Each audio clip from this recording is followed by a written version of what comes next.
பூவை சிவரன். சத் சித் ஆனந்தம், அதுதான் சச்சிதானந்தம் என்று சொல்வார். சத்தம் நம்மளுக்கு உடம்புல கிடைக்கணும், சித்து எல்லா வித்தைகளும் நமக்கு தெரிய வேண்டும், ஆனந்தம் கிடைக்க வேண்டும். அப்போ சதா சிவத்தை நினைக்க வேண்டும்.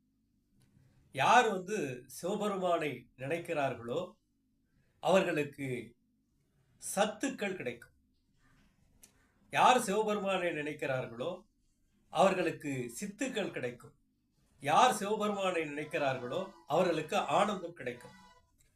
எல்லா விதமான சத்துக்களும் நமச்சிவாயத்தில் இருக்கிறது.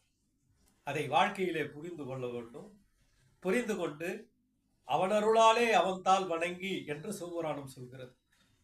அப்போ அவன் அருள் இருந்தாதான் நமக்கு எல்லா விதமான சிந்தனைகளும் கொடுப்பார்.